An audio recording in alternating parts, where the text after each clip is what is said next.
Sir এইখানে এইখানে এই বক্তব্য এখন চলবে না স্যার। আমি এই অনুমতিটা আমি প্রথমে নিয়ে নিয়েছি ভাইয়া। এটা কথা বলবেন না। আমি অনুমতি প্রথমে নিয়ে নিয়েছি। পরবর্তীতে জনগণ সিদ্ধান্ত নেবে এই বিষয়ে। এটা চলবে না। এটা পরবর্তীতে জনগণ সিদ্ধান্ত নেবে। জনগণ এখানে একটা অবস্থান ছিল। এখন আমি কাছি যে ব্যক্তি জনের দেশ স্বাধীন হয়েছে এবং যে ব্যক্তি দেশের এই দেশের জাতির পিতা হিসাবে আখ্যায়িত হয়েছেন তাকে আজকে মূল্যায়ন করা হচ্ছে না। এবং স্যার এইখানে এইখানে এই বক্তব্য এখন চলবে না স্যার। আমি এই অনুমতিটা আমি প্রথমে নিয়ে নিয়েছি ভাইয়া। এটা কথা বলবেন না। আমি অনুমতি প্রথমে নিয়ে নিয়েছি। পরবর্তীতে জনগণ সিদ্ধান্ত নেবে এই বিষয়ে। এটা চলবে না।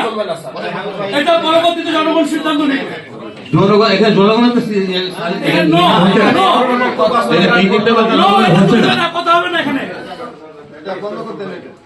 এটা উল্লেখ করার এখানে অন্যায়টা কোথায় হচ্ছে আমি বুঝতে পারছি না। অন্যায়টা হচ্ছে কোথায়? সমস্যা নাই, চাইছে না কেউ যেখানে সেখানে আপনি বলবেন। এখানে উপস্থিত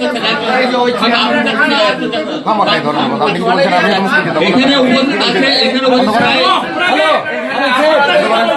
হ্যালো আমি কথা বলেন আপনি বিশেষ একটা ব্যক্তি আসলে বিশৃঙ্খলা হয়ে